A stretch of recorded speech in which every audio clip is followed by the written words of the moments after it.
कृपया ध्यान दें। कृपया ध्यान दें। कृपया ध्यान दें।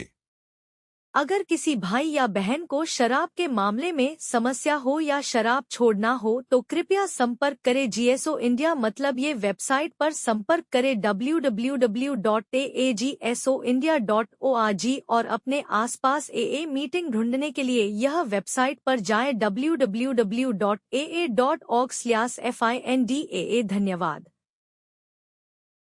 मेरा नाम हरेश है और मैं एक शराबी हूँ। केवल hi hi everybody. Thank you Latur fellowship कि मुझे अपने अनुभव कथन के रूप में सेवा देने का मौका दिया। 16.5 पौने 17 या 17 साल के बीच में मेरी सोब्रिटी चल रही है। आज शराब पीने की जरूरत महसूस नहीं होती। काफी सालों से नहीं की मैंने शराब पीने की जरूरत, काफी लंबे अरसे से नहीं कर रहा हूँ। और उतार चढ़ाव वाली जो जिंदगी होती है, उस जिंदगी को किस तरह से जीना, किस तरह से एक उपयुक्त तरीके से जीना, कैसे प्रसन्नता को वापस हासिल कर लेना, कैसे बिगड़े हुए संतुलन को वापस सही संतुलन में लाना,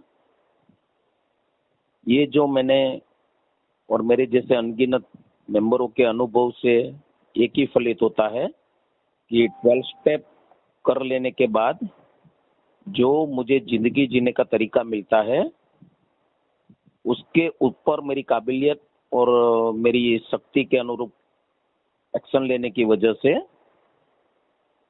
उतार चढ़ाव वाली जिंदगी के बीच में मैं सही रूप में जिंदगी जीने को अपने आप को काबिल बना सकता हूँ।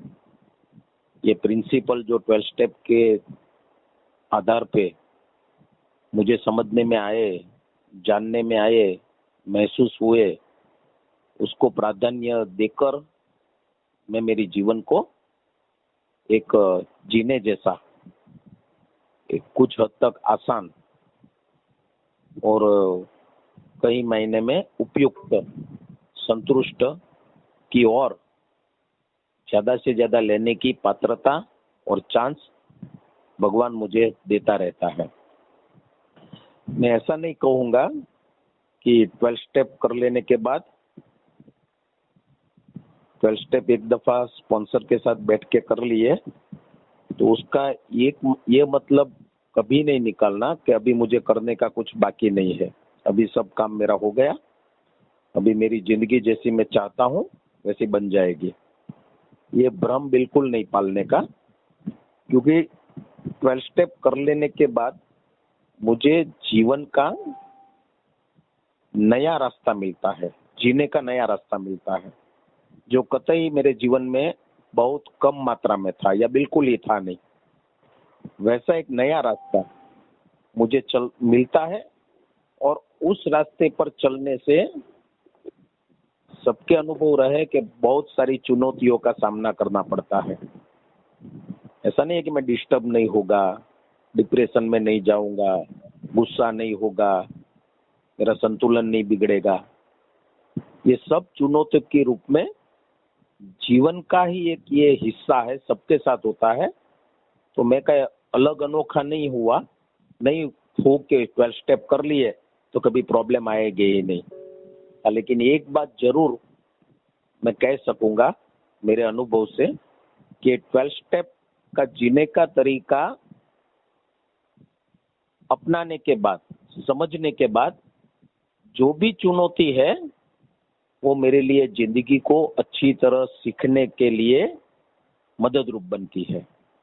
उसका पूरा आधार है 12 स्टेप का बेस जो है, रिकवरी का जो बेस है, मेरे जीवन का फाउंडेशन है, उसके ऊपर अगर मैं जीता हूं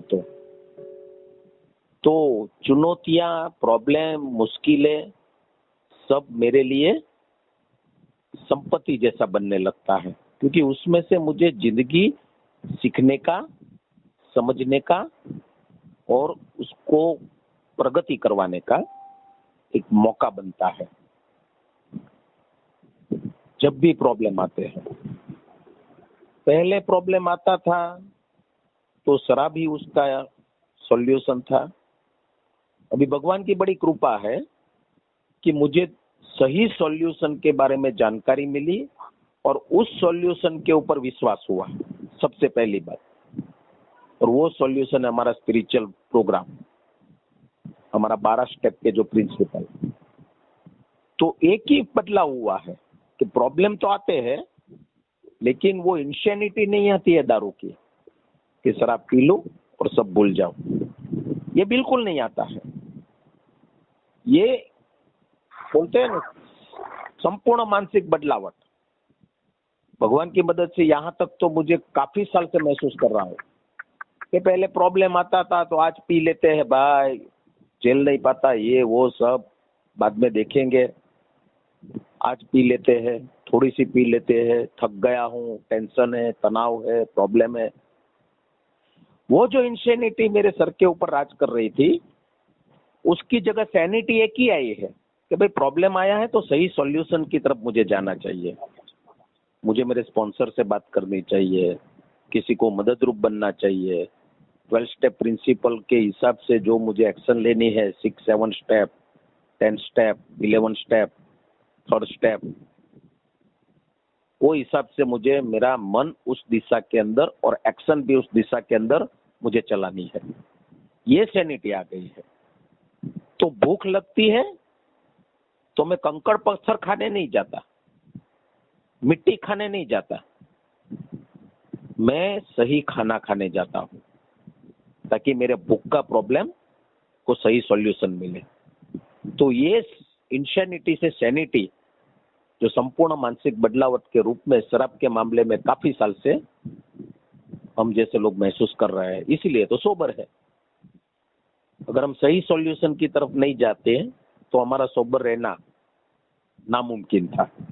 लेकिन हम सही सॉल्यूशन और उसके ऊपर विश्वास और उसके ऊपर कुछ कुछ कृति करने से हमारे शराब पीने की जो कारण, जो भी परिस्थिति निर्माण होती है हमारे जीवन में, उस समस्या में हम ज्यादा नहीं फंसते हुए, शराब पीने की हमारे से गलती नहीं होती और हम सही सॉल्यूशन लेके हम अपना ग्रोथ, प्रगति करते रहते हैं। तो दोस्तों, उसमें चौथा और 5वीं पायरी का बहुत ही बड़ा भूमिका है, क्योंकि हमारा प्रोग्राम भी कहता है कि सही कार्य 4 स्टेप से शुरू होता है। सही कार्य, रिकवरी का सही कार्य 4th, चौथी पायरी से शुरू होता है। पहली 3 पायरी तो मुझे चौथी पायरी का सही कार्य करने के लिए, चौथी पायरी से जो मेरा सही कार्य चालू होता है 4 से 12 कदम। तो पहली 3 जो स्टेप है वो मुझे, जो ये सही कार्य है 4 से 12 पायरी का रिकवरी के लिए, उसके लिए विलिंग बनाने का, उसके लिए निर्भय बनाने का और उसके लिए मेहनती बनाने का जो ताकत, जो प्रेरणा, वो पहले 3 कदम से मुझे मिलती है। जब वो 3 कदम मैं डीपली लेता हूँ। पहले कदम में मैं अपने आप की हतबलता, पावरलेसनेस शराब के सामने और मेरी अनमैनेजेबिलिटी के सामने मैं पावरलेस हूँ। कोई भी छोटी भी शक्ति मैं वापर करके मेरी इस समस्या को सुलझाने के लायक नहीं रहा हूं। अगर मैं खुद हथियारबाजी करूंगा, तलवारबाजी करूंगा, तो वो तलवार मेरे ऊपर ही गिरने वाली है शराब के रूप में। ये फर्स्ट स्टेप से मुझे पता चलता है।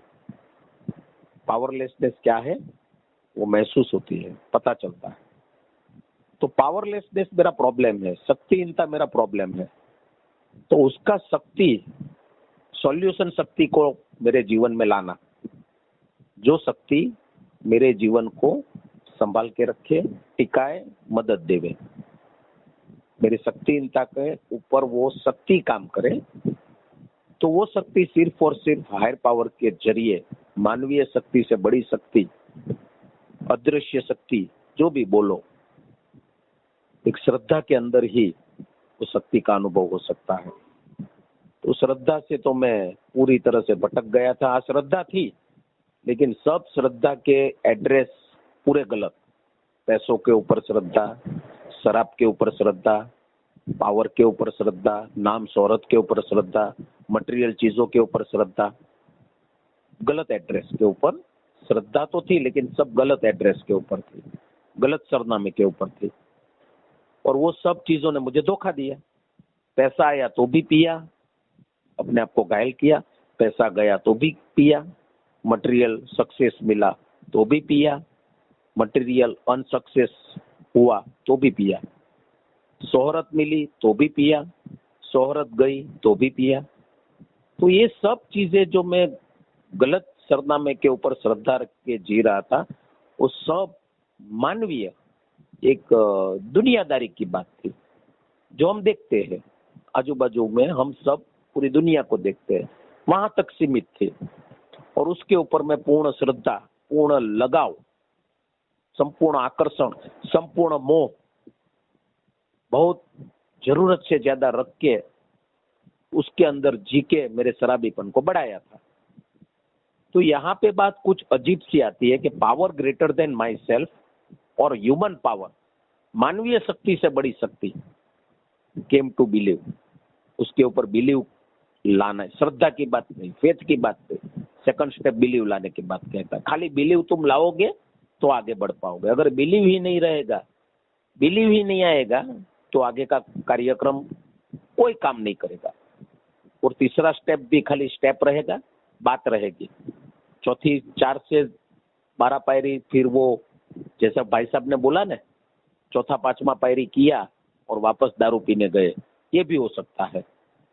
तो सब स्टेप मुझे पहले प्रिसाइसली होने के बाद, एक स्टेप प्रिसाइसली होने के बाद दूसरे स्टेप पे जाने का, दूसरा स्टेप प्रिसाइसली होने के बाद तीसरा स्टेप पर जाने का, तीसरा स्टेप प्रिसाइसली होने के बाद चौथा स्टेप पे जाने का, और चौथा स्टेप प्रिसाइसली होने के बाद 5th स्टेप पे जाने का। तो सब स्टेप प्रिसाइसली होने के बाद आगे वाले स्टेप पे जाने का। फर्स्ट स्टेप को आधा अधूरा छोड़ के, कुछ बातों में कंफ्यूजन है, कुछ बातों में डिनाइल है, और वो मैं छुपाता हूँ, और मैं जल्दी जल्दी रिकवरी पाने के मोह में सीधा डाई लगा के दूसरे स्टेप पे चले जाता हूँ। तो जो भाई साहब ने, सोनू भाई ने बोला ना, चौथे 5वें कदम करने के बाद उसने शराब पिया, तो उसमें चौथा 5वां कदम तो खाली बात के रूप में है। उसने शराब पिया, वो पीना ही वाला था, 100% पीने ही वाला था, समझे? क्योंकि वो आधे अधूरे प्रयासों से वो चल रहे होते हैं। हमारा ये 100 फुल प्रूफ प्रोग्राम है, 100% फुल प्रूफ है, कोई शंका का इसके अंदर दायरा नहीं है।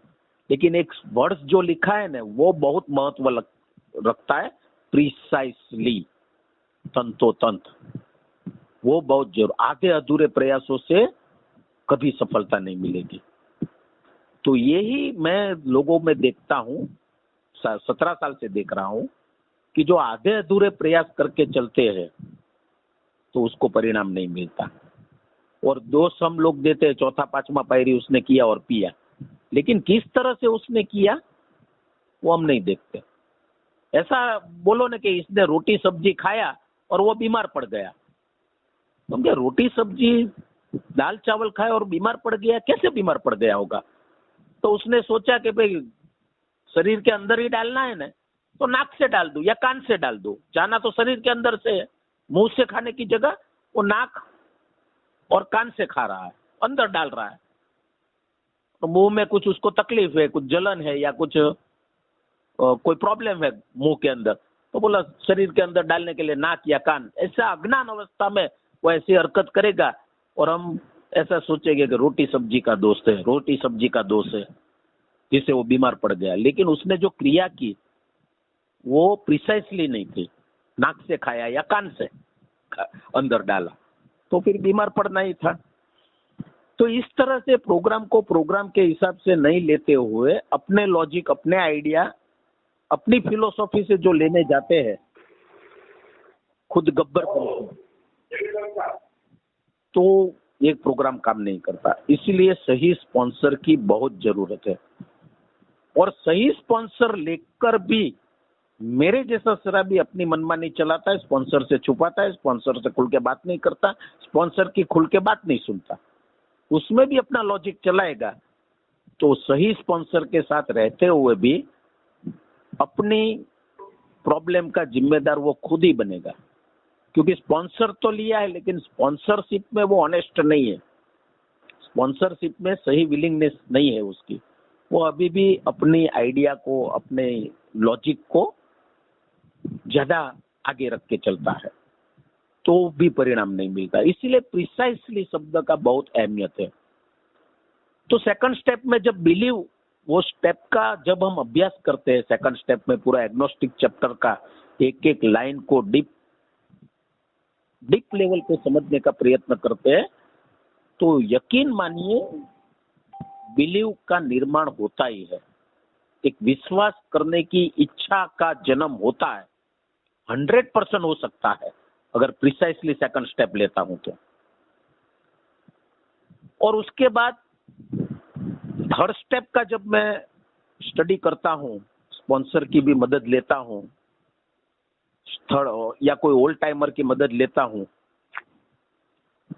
तो थर्ड स्टेप में जो डिसीजन मुझे लेना है जिंदगी मेरे को ऊपर वाले के मार्गदर्शन में सौंप देने का, गुड ऑर्डरली डायरेक्शन से मुझे क्यों जीने का है, self will say God will क्यों अपनाना है, सेल्फ विल मेरे अंदर से निकालना और उसकी जगह गॉड विल से चलना क्यों जरूरी है, ये पूरा लेसन थर्ड स्टेप में स्टडी करने से महसूस होता है कि खुद की इच्छा से चलने वाला जीवन मार डालेगा।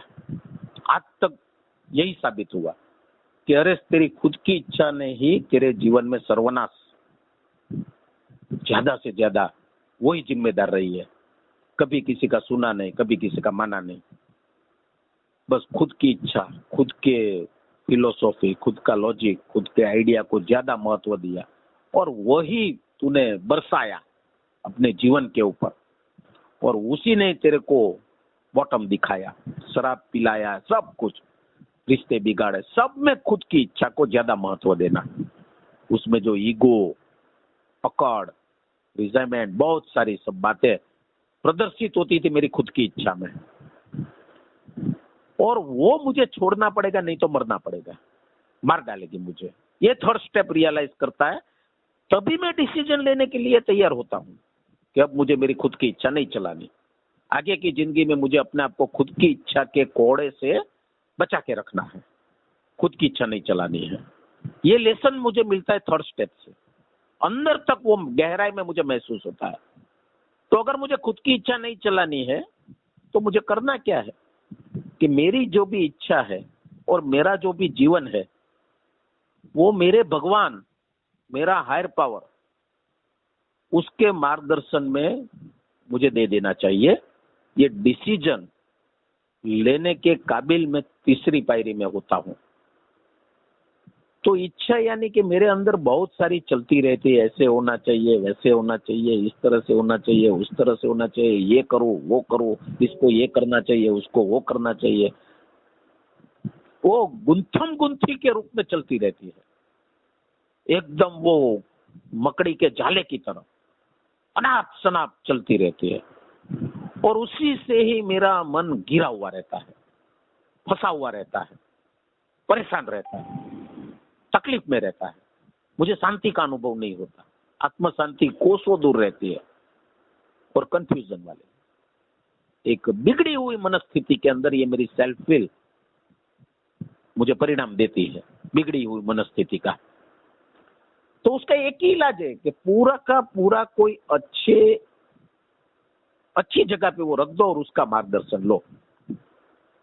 वो प्रैक्टिकल भी हमको समझ में आता है कि जब कोई चीज, कोई मशीन मेरे घर में बिगड़ा हुआ है और मैं उसको खोलने जाता हूं और कुछ समझ में नहीं आता है क्या करूं क्या ना करूं, कुछ समझ में नहीं आता, खोल तो दिया लेकिन अभी समझ में ही नहीं आता है क्या करूं, और मुझे लगता है और करने जाऊंगा तो और ज्यादा बिगाड़ूंगा, मैं जो है वो कंडीशन से भी ज्यादा बिगाड़ूंगा।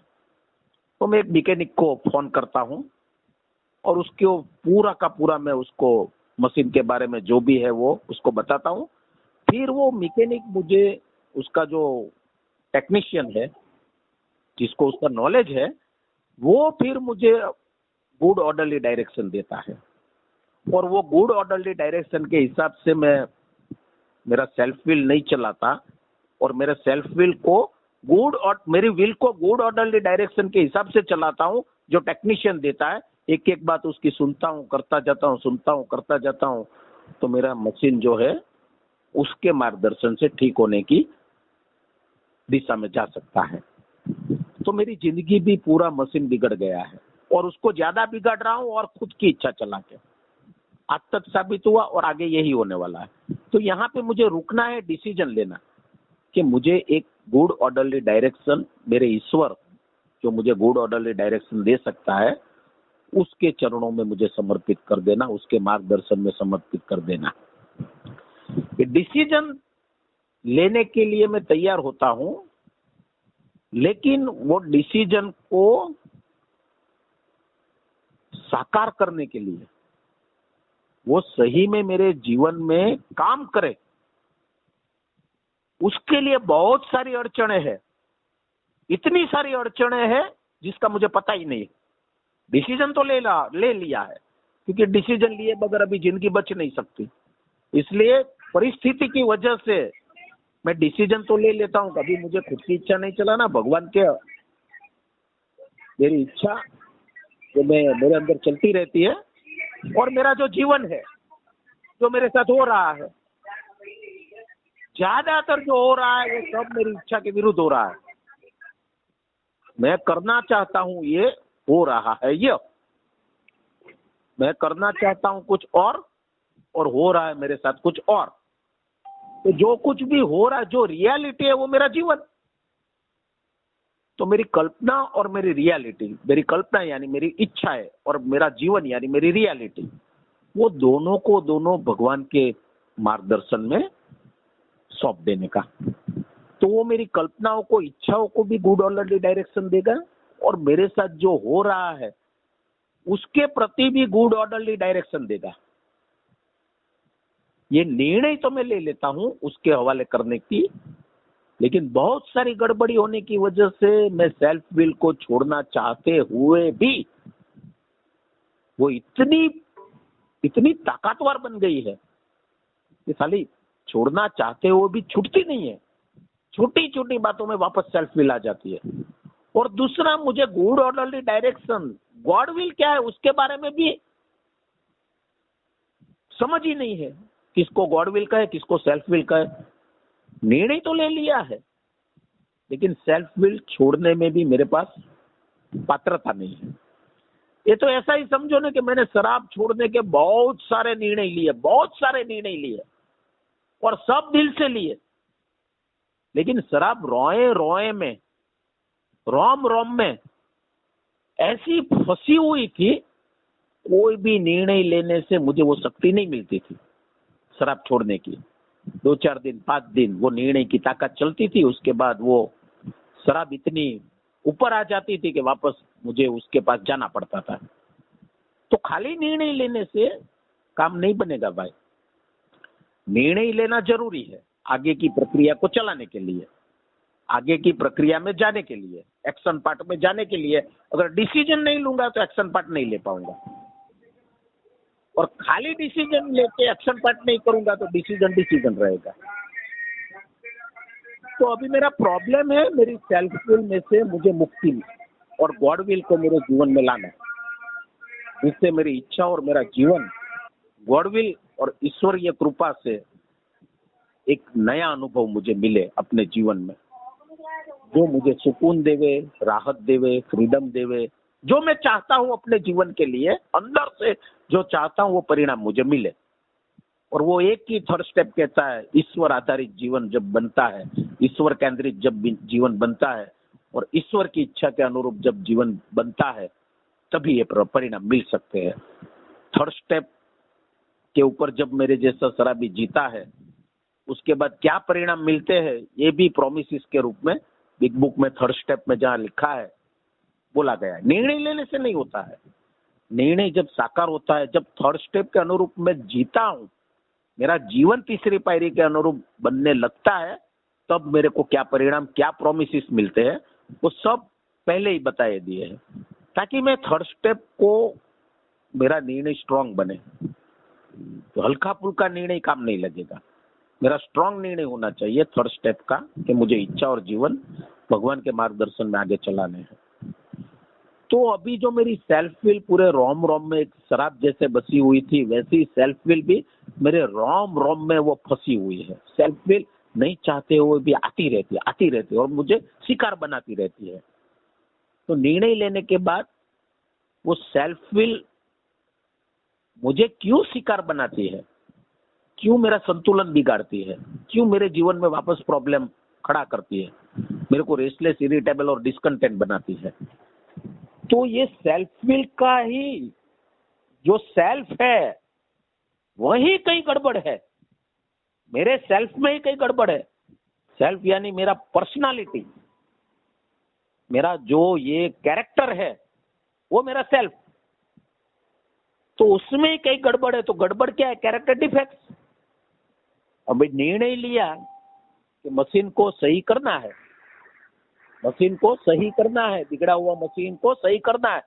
तो निर्णय लेने से ये काम नहीं होने वाला, तो मशीन सही नहीं हो जाएगा। निर्णय लिया है तो तुम एक्शन की तरफ आगे बढ़ो, और मशीन को सही करना है तो मशीन को अगर एक कैरेक्टर का नाम दिया जाए, सेल्फ का नाम दिया जाए, जैसे हमारा मशीन, जिंदगी का मशीन, और वो मशीन के कैरेक्टर में जो डिफेक्ट है, अगर वो डिफेक्ट सही किया जाए, मशीन के अंदर जितने भी डिफेक्ट है, जो भी पार्ट बिगड़ा हुआ है, वो पार्ट को रिपेयर किया जाए या निकाल के नया डाला जाए, जो भी उसका जरूरत है वो हिसाब से उसकी डिफेक्ट दूर की जाए, तो ही मशीन अच्छा हो सकता है। तो मशीन को खोलने की प्रक्रिया और उसकी डिफेक्ट को ढूंढने की प्रक्रिया, वो है चौथा और पांचवा कदम, जो हम जैसे लोगों ने कभी नहीं किया था। हमेशा गलती बाहर ही ढूंढते रहे। इन्वेंटरी लिया, पूरी जिंदगी भर लिया, लेकिन किसका लिया? बीवी का लिया, माँ बाप का लिया, परिवार के हर एक लोगों का लिया, आस पड़ोस के हर एक लोगों का लिया, ए में आने के बाद ए मेंबरों का भी लिया, लेकिन अपना इन्वेंटरी कभी नहीं लिया। सही दिशा में प्रिसाइसली मेरा इन्वेंटरी नहीं लिया, इसीलिए मैं धोखे में रहा। इसीलिए जो आत्म शांति मुझे चाहिए थी, जो परिणाम मुझे चाहिए थे, एक सुकून वाली, एक उपयुक्त जीवन, वो दूर के दूर रहे। तो चौथी पायरी में मुझे सेल्फ इन्वेंटरी, खुद की इन्वेंटरी, मेरे कैरेक्टर की इन्वेंटरी, मेरी पर्सनालिटी की इन्वेंटरी।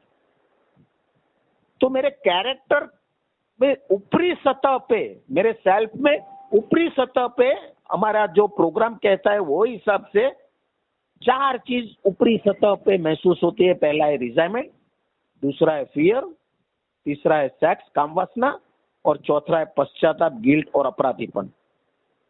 यही ऊपरी सतह पे मुझे महसूस होता है, मेरे कैरेक्टर में, मेरी पर्सनालिटी में, मेरे सेल्फ में।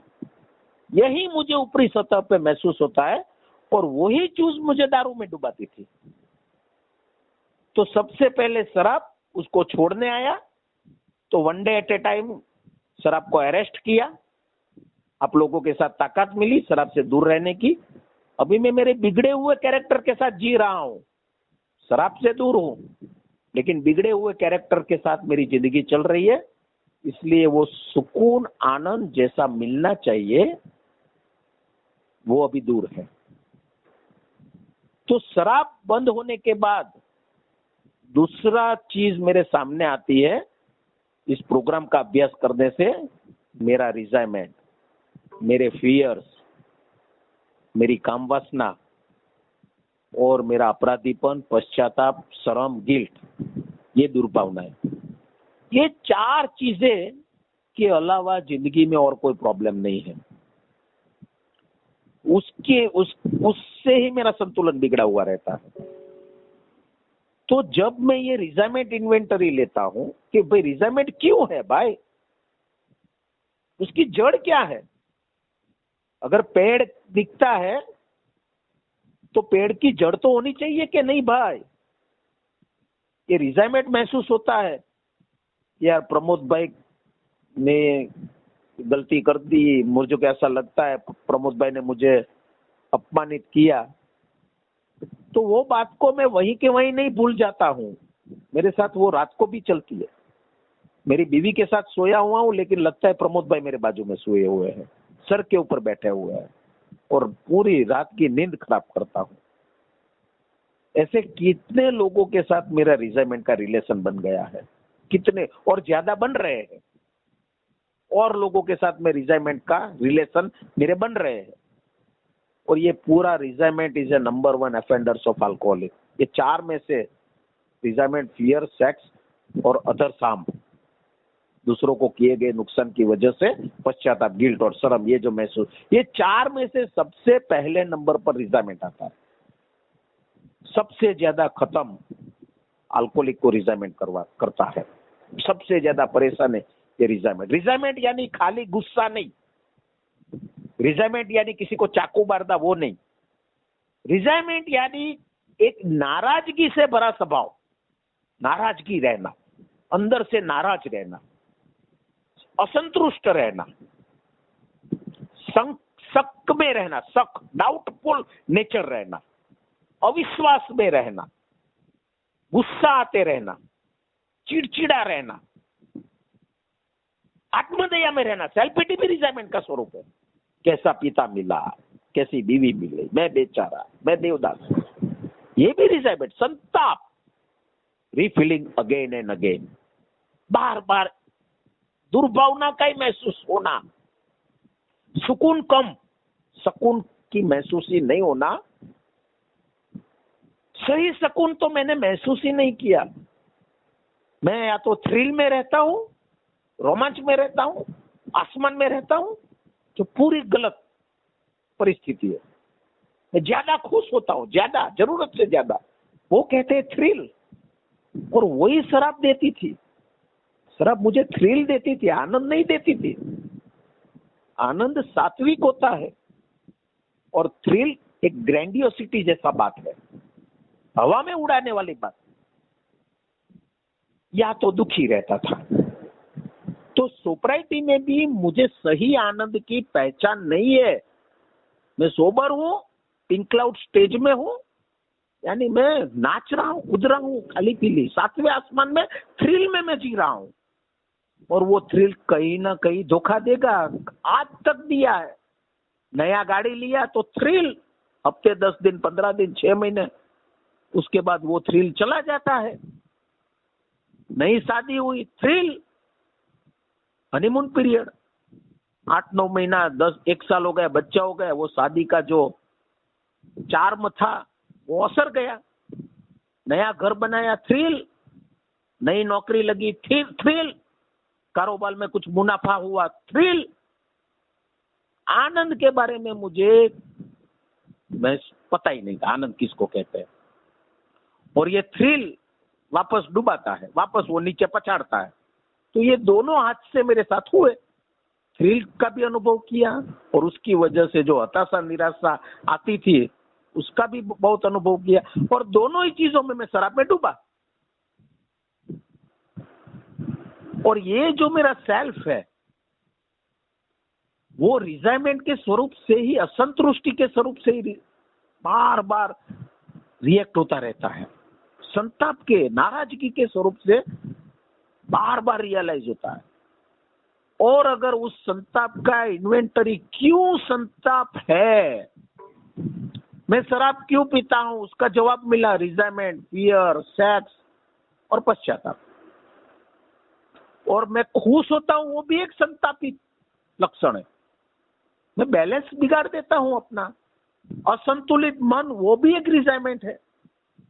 मेरे को कुछ सक्सेस मिलता है, कभी भी मैं शराब में जाता हूँ, क्योंकि वो भी मुझे महसूस हुआ, ये भी एक रिजाइनमेंट का ही स्वरूप है। जो एक ही एक भावना मुझे बार बार महसूस होती है, वो खुश हूं मैंने सक्सेस पाया है। ये सक्सेस भी बार बार मेरे अंदर चलता रहता है। सक्सेस का जो वो जो प्रहार है, सक्सेस का जो इमोशन है, वो झेल नहीं पाता, निकल नहीं पाता, पचा नहीं सकता, बार बार उछल कूद करता है और ऐसा लगता है पूरी दुनिया को पता चलना चाहिए, पूरे 70 mm में उसका मजा आना चाहिए। ये 35 mm में ये पिक्चर जमती नहीं है सक्सेस की, उसको 70 mm में दिखना चाहिए। और वो 70 mm में कब देख सकता हूं? जब मैं दारू पीता हूं। तो ये भी मेरा असंतुलित मन रीफिलिंग अगेन एंड अगेन ही हुआ। तो सब मेरे प्रॉब्लम, सुख दुख तो नहीं, सक्सेस और अनसक्सेस के, सब दारू के साथ कैसे जुड़े हुए थे। अनसक्सेस का तो समझ में आता था, लेकिन सक्सेस भी मेरे अंदर एक प्रकार का refilling again and again, again and again, again and again. वो सक्सेस को मैं हजम नहीं कर पाता था, निकल नहीं सकता था। जैसा सक्सेस मिला उससे मैं अपने आप को संतुष्ट नहीं कर पाता था। उसको संतुष्ट करने के लिए, उस असंतुष्टि में से बाहर निकलने के लिए, संतुष्ट पूरी तरह से हो, उसके लिए दारू का नशा ही मुझे चाहिए था। जब दारू पीता था तब लगता था कि इंडिया मैच जीती, हिपी पूरे। बाहर निकल के शोर शराबा करना, अपनी खुशी प्रदर्शित करना, वो दारू पीने के बाद ही होती थी। तो सभी के सभी प्रॉब्लम इस रिजाइनमेंट के जरिए मुझे समझ में आए कि दारू बंद है, क्योंकि दारू अब मार डालेगी, बंद करनी पड़ेगी। तो वो तो ए में आके हो जाता, चालू हो जाता है one day at A time. पहले भी बंद होती थी, ऐसा नहीं कि ए में आया तभी बंद हुई, पहले भी बंद हो जाती थी। लेकिन यही चीज की वजह से असंतुलित मन, असंतुष्टि की भावना, और वापस पागलपन आ जाता था और वापस पी लेता था। तो ए में आने के बाद भी ए के माध्यम से दारू दूर है, लेकिन उसकी जो कारण है रिजाइनमेंट, फियर, सेक्स और अदर हार्म, ये कारण के ऊपर काम करके उसको निकाला ना जाए मेरे पर्सनालिटी में से, उसके ऊपर काम ना किया जाए, तो ए में रहते हुए भी हम कितने लोगों को देखते हैं वापस रिलैप्स होते हैं, सही तरीके से कार्य नहीं करते। तो रिजाइनमेंट, फियर, सेक्स और अदर हार्म, ये 4 इन्वेंटरी स्पॉन्सर की मदद लेनी पड़ती है, क्योंकि इसमें मैं पूरा अज्ञानी हूं। मैं अपनी इन्वेंटरी लेते लेते दूसरों की इन्वेंटरी लेने लगूंगा, अपना छुपाऊंगा, दूसरों का उजागिर करूंगा, ज्यादा अपने को बड़ा चढ़ा के लिखूंगा। ये मेरी जो घमंडी अवस्था है, वो इसके अंदर गलती ना करवाए, इसलिए मार्गदर्शक चाहिए। तो मार्गदर्शक के सजेशन से मेरी, उसके प्रामाणिकता से मार्गदर्शक के स्पॉन्सर के जो अनुभव है, उसके पास जो है, वो अगर मुझे वो गाइड करता है और उसको मैं ऑनेस्टी से करता हूं, तो ही मैं मेरी कंप्लीट प्रिसाइसली इन्वेंटरी ले पाऊंगा। अगर डिसऑनेस्ट रहूंगा तो ये काम नहीं होगा। और इसके लिए मुझे 3rd स्टेप का प्रेयर, 3rd स्टेप का लेसन, 3rd स्टेप का study, 2nd step, 1st step, सबका स्टडी में साथ में मेरे साथ रहता है, क्योंकि वो मैंने कर लिया है। इसलिए 4th स्टेप का कार्य जो है इन्वेंटरी का, बहुत जरूरी वो होता है, हो पाता है। और स्पॉन्सर की सही मदद में लेता हूं। जो मदद मुझे उसकी लेनी है, वो मदद लेने के बारे में कंजूसी नहीं करता, या डिनाइल नहीं करता, या ईगो बीच में नहीं लाता। ये पारदर्शिता मेरी कायम रहती है स्पॉन्सरशिप के अंदर, उनकी मदद लेने की। तो जब रिजाइनमेंट ऊपरी सतह पे मुझे महसूस होता है, तभी उसकी जड़ को ढूंढने का, तो एक के बाद जो रिजाइनमेंट का मेथड है हमारी बिग बुक में, रिजाइनमेंट के नाम लिखो, उसके कारण लिखो, उसके बाद अपने इंस्टिंक्ट को पहचानो जो कितनी विकृत हो गई है, उसके बाद तुमने उसके साथ क्या, तुमने ये रिजाइनमेंट को केंद्र में रख के, रिजाइनमेंट को इश्यू बना के, तूने जो स्वार्थी, बेईमान, लापरवाह बन के तूने जो कांड किए, जो सोचा, जो आइडिया तेरे अंदर से निकलते थे, वो सब लिख, जो किया वो लिख तूने। उसके बाद मेरे कैरेक्टर डिफेक्ट्स मुझे समझ में आते हैं, जो मुझे गलती करने के लिए मजबूर करते हैं। मुझे नहीं गलती करनी है, लेकिन ये मेरे कैरेक्टर के डिफेक्ट्स, और कैरेक्टर के डिफेक्ट्स क्यों मेरे अंदर निर्माण होते हैं? क्योंकि मेरी जो प्रकृति है, सहज प्रकृति है, वो विकृत बन गई है। उसकी वजह से अनेक प्रकार के कैरेक्टर डिफेक्ट्स मेरे अंदर निर्माण होते हैं। लोभी, लालची, स्वयं केंद्रित, अहंकार केंद्रित, भयभीत, संपूर्णता का आग्रही, परफेक्शन का आग्रही, जड़, निराश्य, हताश, आलसी, उतावलापन, प्रभुत्ववादी, मालिकी भाव, शंकाशील, जेलसी, ईर्ष्याळु, जलन, अनेक प्रकार के कैरेक्टर डिफेक्ट्स मेरे ऊपर राज करते हैं और वो डिफेक्ट मेरी जिंदगी को बिगाड़ते हैं। तो रिजाइमेट और सेक्स इन्वेंटरी में से मुझे कैरेक्टर डिफेक्ट्स का पता चलता है।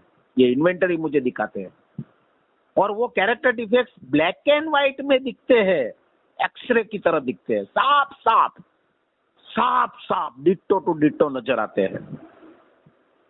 पूरा विजन क्लियर होता है और उस कैरेक्टर डिफेक्ट्स के प्रति मैं पहली बार सीरियस होता हूं कि ये मुझे मार डालेंगे, ये मुझे नरक जैसी जिंदगी जीने के लिए मजबूर करेंगे। मैं नहीं चाहता वैसी जिंदगी, ये कैरेक्टर डिफेक्ट जीने के लिए मुझे मजबूर करेंगे। मुझे ऐसी जिंदगी, नरक जैसी जिंदगी जीने पड़ेगी अगर मैंने कैरेक्टर डिफेक्ट्स के ऊपर कुछ काम नहीं किया या कैरेक्टर डिफेक्ट्स को लाइटली लिया या कुछ डिफेक्ट को पकड़ के रखा तो मेरी जिंदगी नरक है और शराब का खतरा हमेशा के लिए सर के ऊपर रहने वाला है। ऐसा महसूस हुआ जाने में जेब में क्वार्टर लेके घूम रहा हूं।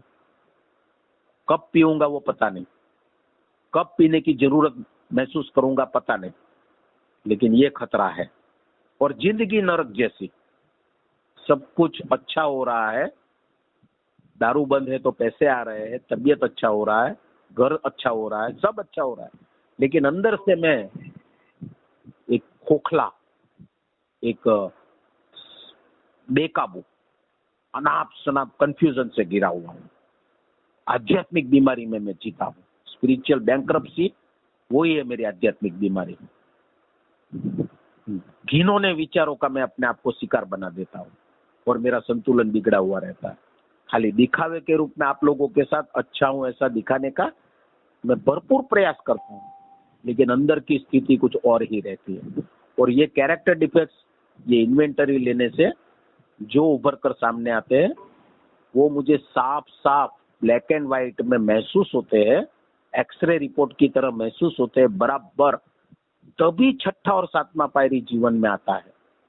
सिंपल पायरी है छठा और सातवां पायरी। चरित्र दोषों के लिए भगवान से मदद मांगना, चरित्र दोष भगवान तू निकाल, विनम्रता से उसके पास मदद मांगना।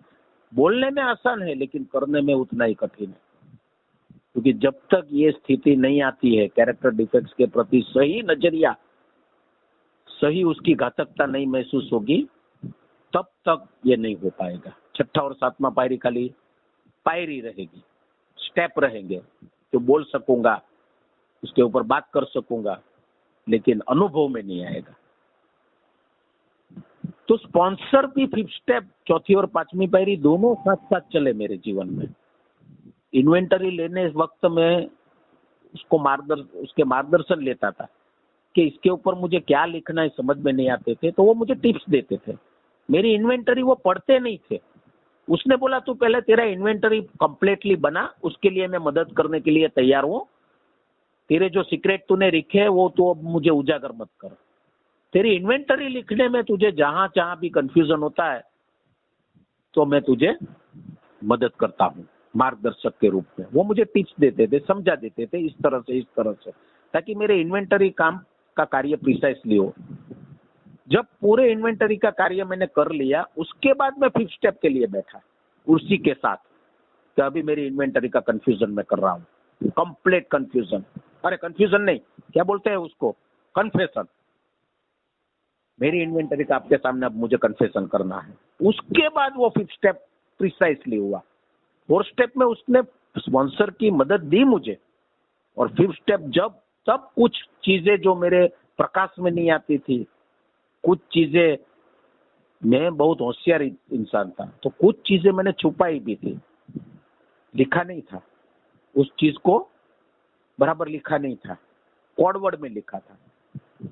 और 5th स्टेप करते समय स्पॉन्सर ये प्रक्रिया से गुजरा होने की वजह से उनको पता ही रहता है कि हम जैसे लोग पूर्ण रूप से 4th स्टेप लिखने में शायद खुलते नहीं है, संपूर्ण रूप से खुलते नहीं है। ज्यादातर 80-90% खुल जाते हैं, लेकिन वो जो 10% टॉप सीक्रेट जो बातें हैं उसको या कोडवर्ड के रूप में या कुछ लिखते नहीं है। ये उनके भी अनुभव अपने स्पॉन्सर के साथ हुए होंगे, तो उसको पता ही था। तो जब मैं 5th स्टेप उसके साथ करने गया और उसको पता चल गया था कि यहाँ पे वो जबान पे ताला लग गया, हरेश की जबान पे ताला लग गया है। और उसको पता चल गया था कि ये ईश्वर के सानिध्य में ये आध्यात्मिक वर्क करने जा रहे हैं। और एक बात की हम दोनों को महसूस हो गया था कि हम एक दूसरे के प्रति 100% भरोसे के साथ जुड़ गए हैं। अभी ये तो अंदर से ताकत मिल गया था, ऊपर वाले की कृपा हो गई थी, उनके अंदर तो थी, मेरे अंदर भी हो गई थी। तो वो बाकी की बातें जो मेरा टॉप सीक्रेट था, उसके लिए उसने क्या किया, उसने अपना सीक्रेट खुला किया, उसने अपना सीक्रेट उजागर किया। ऐसा सीक्रेट उजागर किया कि मेरे को वो 10% टॉप सीक्रेट को बाहर निकालने का पुशबैक मिला उनके सीक्रेट उजागर करने से। और मैं तोते की तरफ बोल दिया मैंने, और उसके ऊपर कोई प्रभाव नहीं हुआ। मैं ऐसा सोचता था कि ऐसी बातें सुन के वो क्या वो महसूस करेंगे, क्या करेंगे, लेकिन कोई प्रभाव नहीं हुआ। उसका चेहरा प्रसन्न और नम्र और शांति से सुने, और उसने और मुझे आइडेंटिफिकेशन अपने अनुभव से देते गए कि यही सब है हमारे जीवन में। अभी उसके प्रति नया नजरिया लाना है। इसको छुपा के रख के हमने जो गलती किया उसका खामियाजा अभी नहीं लगता, अरे हमने भुगत लिया है, कितना भुगता, और अभी भी हम उसको छुपा के रखेंगे तो you are a seek in your secret. तुम तुम्हारे सीक्रेट में ही सीखो। तुम्हारे सीक्रेट ही तुम्हें पागल बनाते हैं, तुम्हारे सीक्रेट ही तुम्हें डिप्रेशन में ले जाते हैं, तुम्हारे सीक्रेट ही तुम्हें अपराधीपन में, गिल्ट में, शर्म में रखते हैं और संतुलन बिगाड़ते हैं। तुम्हें पूर्ण रूप से 100% छोटी मोटी सभी सीक्रेट ये 5th स्टेप में मेरे पूरे हो गए। और उसके बाद जो हल्केपन का महसूस ही हुआ, जने बरसों से मैंने बोझ बना के रखा हो अपने जीवन के ऊपर, वो बोझ उतर गया हो। और सही मायने में दोस्तों 5th स्टेप करते करते करते करते ईश्वर की और मुझे श्रद्धा को बढ़ाने का था, उसमें काफी तरक्की महसूस किया। अभी ईश्वर के अस्तित्व को, ईश्वर की कृपा को, ईश्वर की इच्छा को, ईश्वर की योजना को और ईश्वर की जो भी रोल है पूरी दुनिया के लिए, उसके प्रति एक पॉजिटिव और काम आने वाला, सुकून देने वाला एक रवैया बोलो या एक इमोशन बोलो या एक नजरिया बोलो, दोस्तों निर्माण होने लगा। बाद में पता चला कि ये क्यों हुआ, क्योंकि अंधेरा जाता है तो उजाला आता है। सिंपल बात है। मेरे अंदर जो दुनिया भर का कोलाहल था, जिसमें मैं फंसा हुआ था, इस कोलाहल ने ईश्वर की उपस्थिति के ज्ञान को मिटा दिया था। और ये कोलाहल कब शांत हुआ, उसको शांत होने की दिशा कब मिली, जब 4th स्टेप करने के बाद प्रिसाइसली 5th स्टेप स्पॉन्सर के साथ बैठ के, स्पॉन्सर ने बहुत ही मदद किया मेरे इन्वेंटरी को प्रिसाइसली कन्फेशन करने के लिए। जो बचा खुचा था वो भी पूरा हो गया 5th स्टेप के अंदर। कुछ चीजों में उसने अलग तरीके से एंगल बताए जो मुझे समझ में नहीं आते थे, उसने बताया, तब समझ में यार इस बार इस एंगल से तो मैंने सोचा ही नहीं, इस एंगल से तो मैंने देखा ही नहीं, मैं कितना अज्ञान और अंधकार में था। तो वो सब बातें जो मैं अंधेरे में था, वो कैसा अंधेरा था, किस तरह का था, वो भी साफ हुआ। ऐसा नहीं कि खाली छुपाई हुई बातों को ही उजागर हुआ। कुछ बातें जो मैं ये मानता था और उसके साथ कन्फेशन स्टेप के अंदर मेरी वो मानने की बात पूरी मुझे गलत महसूस हुई कि यार सही ये था और मानता था मैं, ये सही ये था मानता था मैं, मेरे परिवार के सदस्यों के प्रति, मेरे काम करने की जगह के ऊपर, मेरे ये जगह पे वो जगह पे काफी मेरा डेल्यूजन भ्रम जो था, तब मुझे भ्रम नहीं लगते थे, मुझे वो सच्चाई लगती थी, वो सब क्लियर हुए। बहुत लंबी स्टोरी है ये तो पूरे 3 दिन बोलेंगे तो भी ये पूरा होने वाला नहीं है, लेकिन ऊपर ऊपर से ये सब मैं बता सकता हूँ। बहुत सारे कंफ्यूजन क्लियर हुए। ये 5th स्टेप का महत्व दोस्तों, और उसके लिए ऑनेस्टी से स्पॉन्सरशिप में मुझे जोड़ना बहुत जरूरी है। अगर मैं स्पॉन्सर के सामने भी एक्टिंग करता हूँ, कलाकारी करता हूँ, अरे हाँ तो कलाकारी करता हूँ, तो इसका एक ही मतलब है कि मैं अपने आप पैर के ऊपर कुहाड़ा मारूंगा। एक ऐसा पहली दफा मेरे जीवन में ये बंदा भगवान ने भेजा है, एक जिंदा दिल इंसान भगवान ने भेजा है, जो मेरी डीप रूटेड समस्याओं की तह तक जाने के लिए ये भगवान का भेजा हुआ बंदा है मेरे लिए। भगवान बन के आया है मेरे लिए, भगवान नहीं है लेकिन भगवान का रोल अदा करने आया है। उसके माध्यम से मैं भगवान तक पहुंच सकता हूं, और उसी के साथ ही मैं अगर डिसऑनेस्ट रहूंगा तो नुकसान उसका नहीं है, सबसे बड़ा नुकसान मेरा है। और ये प्रक्रिया धीरे धीरे धीरे धीरे धीरे धीरे मुझे आगे बढ़ाती है। मैंने पहले ही दिन पूरा सीक्रेट नहीं बताया जाके तुरंत ही, धीरे धीरे से शुरू किया, धीरे धीरे से, और कब मैं खुलता गया पता भी नहीं चला। और खुलने के बाद जो मुझे अनुभव मिले, परिणाम मिला, वो एकदम नए अनुभव थे, एकदम नया अनुभव जो अब तक की जिंदगी में नहीं हुआ हो वो। इसीलिए 5th स्टेप कहता है कि अगर मुझे इस दुनिया के अंदर, इस जीवन के अंदर दारू से अच्छी तरह से दूर रहना हो, और दूसरा मुझे प्रसन्न और सुखी रहना हो, तो किसी एक के साथ मुझे संपूर्ण प्रामाणिक बन के रहना ही पड़ेगा। किसी एक के साथ संपूर्ण ऑनेस्ट बन के रहना पड़ेगा, और वो कोई एक, वो ही मेरा स्पॉन्सर, जो 2 वे से चलता है। ऐसा नहीं है कि मुझे ही स्पॉन्सर की जरूरत है, स्पॉन्सर को भी अपने स्पिरिचुअल ग्रोथ करने के लिए और आध्यात्मिक विकास करने के लिए उतनी ही जरूरत उसको स्पॉन्सर की है, जो एक लेवल पे दोनों स्पॉन्सरशिप में एक दूसरे के साथ जुड़े, जहां पे कोई दुनियादारी की, बेवजह की, फिजूल की बात नहीं होते हुए खुद के बारे में ज्यादा बात करें, खुद की रिकवरी और डिसीज और अपनी समस्या के बारे में प्रोग्राम रिलेटेड बात करें। ऐसे लोगों की तलाश स्पॉन्सर को भी रहती है, क्योंकि वो भी अपना स्पिरिचुअल ग्रोथ करवाना चाहता है। उसके मन में ये तीव्र इच्छा रहती है कि और मेरा अधिक आध्यात्मिक विकास कैसे हो। उसके लिए सबसे बेस्ट प्रूफ होने वाली बात है दूसरों को ये 11 स्टेप, 12वें स्टेप में लिखा है ना, having had a spiritual awakening by this step.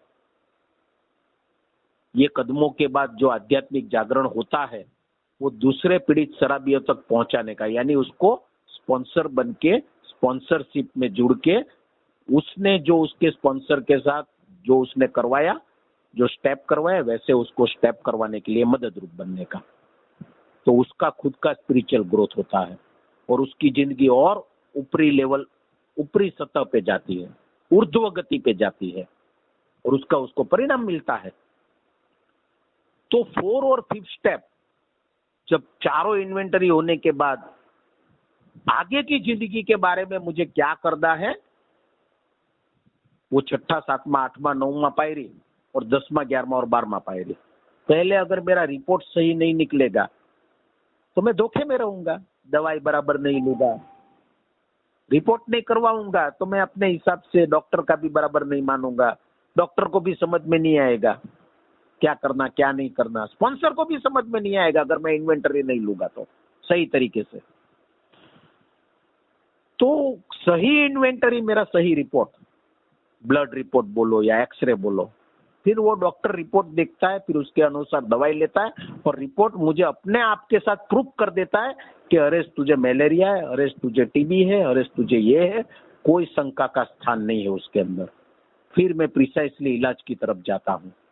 तो चौथा और पांचवा पायरी से मेरा प्रिसाइसली इलाज जो है, छठा और सातवां पायरी मोस्ट इम्पोर्टेंट, मेरे चरित्र दोषों के ऊपर काम करके, one day at A time उसको ऊपर काम करके, छठी और सातवीं पायरी का वापर करके उस चरित्र दोषों से मुक्ति पाना, उसकी तीव्रता कम से कम मेरे जीवन में होती जाए चरित्र दोषों की, उस अवस्था में आगे बढ़ना।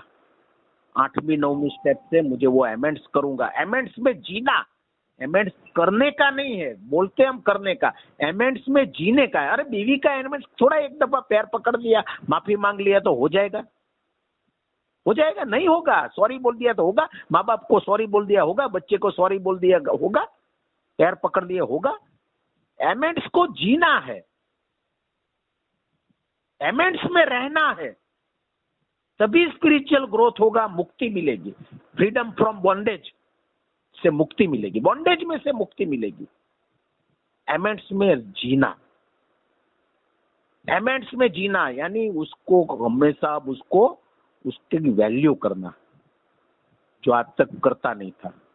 उसकी योजनाओं में रुचि लेना, उसकी पुरानी बातों की गलती बार बार उसको नहीं दोहराना। फॉरगेट, उसने मेरी पहाड़ जैसी गलती को फॉरगेट कर दिया है, भुला दिया है, तो मुझे मैं ये नहीं कर सकता क्या जो बार बार उसको उजागर करता। और नई गलती अगर उसके सामने कुछ छोटी मोटी होती है, घर वालों के अंदर कोई कांच का बर्तन गिर जाता है, फूट जाता है, कुछ ऐसा होता है, ऐसा होता है, तो टेक इट इजी, लाइट लेके माफ कर देना। और अपने से कोई गलती होती है तो माफी मांग लेना, प्रायश्चित कर लेना। उनके चाहने वालों के साथ रिलेशनशिप बढ़ाना, उनको इंपॉर्टेंट देना, उनके चाहने वालों के साथ उसकी तारीफ करना, छोटी छोटी बातों में उसकी तारीफ किया करना, लोगों से, उनके सामने भी, लोगों पे भी उसकी तारीफ करना। और सबसे बड़ी बात, उसका अच्छाइयाँ पहले लिख लेना। उसके अंदर बहुत कुछ अच्छाइयाँ है अगर मैं देखूं तो, लेकिन ये करने के बाद 6-7 स्टेप के ऊपर मैं जब काम करता हूँ, चरित्र दोष जो आड़े आते थे वो अभी उछल कूद नहीं करेंगे छठी सातवीं पायरी के कार्य से। उसके बाद मैं अगर उसकी अच्छाइयाँ देखूंगा, मेरे पिताजी के अंदर कितनी अच्छाई है, मेरे बीवी के अंदर कितनी अच्छाइयाँ है, मेरे आस पड़ोस के लोगों के ऊपर पास कितनी अच्छाई है, ए मेंबर के ऊपर के अंदर भी कितनी अच्छाइयाँ है, उसका अगर मैं लिस्ट बनाता हूँ तो मेरी आंखें चौड़ी हो जाती है। यार मैं क्या देखता था और मुझे देखना क्या चाहिए था। फिर उसको लेके मैं लोगों को भी उसका आकर्षण देता हूँ, उसकी अच्छाइयाँ शेयर करता हूँ। उसकी बुराइयाँ शेयर करने की आदत मेरी कम से कम होती है, ये अमेंडमेंट है। और उसकी बुराइयाँ शेयर नहीं करता हूँ तो मेरा संतुलन बिगड़ता नहीं है। अच्छाइयाँ शेयर करता हूँ तो मुझे स्पिरिचुअल शक्ति मिलती है, ताकत मिलती है। पूर्ण विपरीत दिशा जो मैं जीता था उससे पूर्ण विरुद्ध दिशा में जीने का एक्शन लेना, छठी सातवीं और 8वीं 9वीं पायरी, चारों पायरी का लेसन ये मुझे सिखाती है। और ये सबको 10वीं 11वीं और 12वीं 10वीं पायरी में प्रैक्टिस करना, one day at A time, रोजाना जिंदगी में जो सीखा है उसको प्रैक्टिस करने का पायरी है 10वां। और 5 स्टेप का इन्वेंटरी से मुझे सच्चाई का पता चला तो अभी भी कभी रिजाइमेंट आता है, फियर आता है, शंका आती है, ये आती है, तो वो जड़ पकड़ने का तुरंत ही वो अभ्यास बन जाता है। और 5 स्टेप का किया हुआ पास्ट का कार्य वो प्रेजेंट की जिंदगी के लिए एक पदार्थ पाठ, क्या बोलते हैं, लेसन बन जाता है। और उसके जरिए मुझे मेरे प्रॉब्लम की जड़ समझ में आती है, कैरेक्टर डिफेक्ट समझ में आते हैं। छठी सातवीं पायरी की विलिंगनेस आती है, 8वीं 9वीं पायरी का भी विलिंगनेस आता है, और 10वीं पायरी में मैं मेंटेनेंस करते रहता हूँ अपने जीवन में। और ईश्वरीय शक्ति तब तक मेरे जीवन में बहुत ही प्रभावशाली, मेरी श्रद्धा के अंदर उसने स्थान लिया होता है ये करने से, क्योंकि पता चल जाता है ये मेरे से होने वाला नहीं था। वो प्रॉमिस भी बोलते हैं, वो हिसाब से ये कुछ हायर पावर, मेरी श्रद्धा का, ईश्वर का ही ये चमत्कार है। तो उसके साथ मैं और ज्यादा कॉन्शियस कांटेक्ट उसके साथ बढ़ाऊं, जागरूक संबंध मेरा बने, कॉन्शियस कांटेक्ट मेरा बने, इसलिए प्रेयर और मेडिटेशन दिया गया है। और वर्किंग विथ अदर्स और ग्रोथ करेगा। नहीं तो ये सिद्धांत चले जाएंगे, दूसरों को नहीं देगा तो नहीं टिकेंगे। वो कैरेक्टर डिफेंस वापस सर बाहर निकालेंगे और वापस पागल बनाएंगे, इस चीज को साइड कर देंगे और अपनी वो पुरानी दुनिया में वापस ले जाएंगे। तो दूसरों को वर्किंग विथ अदर्स, दूसरों को निस्वार्थ देते रहना और हमारी जिंदगी के जो सभी क्षेत्रों में, काम की जगह पे, में, घर में, समाज में, सोसाइटी में, रास्ते के ऊपर, बाइक चलाते समय, कहीं घूमने जाते वक्त, सब जगह पे मैं व्याकुल होता हूँ।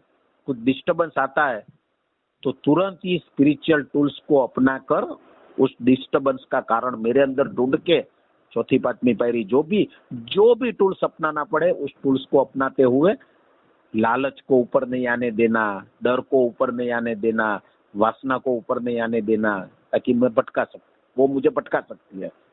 तो इस स्पिरिचुअल टूल्स का मुझे वापर करते रहना है हर एक जिंदगी के टाइम, समय पे, हर एक पल, हर एक जगह जहां पे भी मैं हूँ वहां पे मुझे स्पिरिचुअल टूल्स के साथ अपना जीवन जीने की एक आदत बनानी, वो 12वीं स्टेप का आधा हिस्सा। तो चौथी और पांचवी पायरी सही में मेरा एक रिपोर्ट निकलने के बाद आगे की पायरियों को जोड़ती है, आगे की पायरियों के बढ़ने के लिए मुझे काबिल बनाता है। हर एक स्टेप आगे के स्टेप के लिए मुझे ताकत देता है। पहला स्टेप दूसरे स्टेप पे जाने के लिए, दूसरा तीसरे स्टेप पे जाने के लिए, तीसरा चौथे पे जाना, चौथा पांचवें के, पांचवा करूंगा तो छठे सातवें की तरफ जा पाऊंगा, वो करूंगा तो 8वें 9वें एमेंट्स का कार्य आसान हो जाएगा, क्योंकि कैरेक्टर डिफेक्ट्स के ऊपर मैं काम करने लगूंगा। तो जो एमेंट्स में जीने के लिए मुझे जो कैरेक्टर डिफेक्ट्स रुकावट डालते थे, तो वो छठी सातवीं पायरी वो नहीं रुकावट डालने देंगे और मैं एमेंट्स का पार्ट क्लियर कर पाऊंगा। तो इस तरह से जो मेरा ये प्रोग्राम इतनी अच्छी तरह से बन गया है भगवान की मदद से, तो BLW को प्रेरणा हुई ऊपर वाले की कृपा से, और उसने जो हमारे सामने ये रखा, ये सही में जीवन कैसे जीना है, अंदरूनी शांतता को गंवानी नहीं है, अंदरूनी प्रसन्नता को, अंदरूनी संतुलन को ज्यादा से ज्यादा रहे, अपसेट में से सेटअप में मैं जल्दी आ जाऊं, देर ना लगाऊं, जल्दी आ जाओ, ये सही मेरा जिंदगी है। अंदर की जिंदगी सही रहेगी तो बाहर की कोई भी चीज मुझे नाचीज नहीं बना सकती, बाहर की कोई चीजों का मुझे कठपुतली नहीं बनना पड़ेगा, बाहर की कोई भी मैटर का, चीजों का, परिस्थिति का, इंसान का शिकार मुझे अपने आप को नहीं बनाना पड़ेगा। मैं फ्रीडम लाइफ जी पाऊंगा। Thank you very much. कृपया ध्यान दे, कृपया ध्यान दे। कृपया ध्यान दे। अगर किसी भाई या बहन को शराब के मामले में समस्या हो या शराब छोड़ना हो तो कृपया संपर्क करें GSO इंडिया, मतलब ये वेबसाइट पर संपर्क करें www.agsoindia.org और अपने आसपास AA मीटिंग ढूंढने के लिए यह वेबसाइट पर जाएं www.aa.org/findaa। धन्यवाद।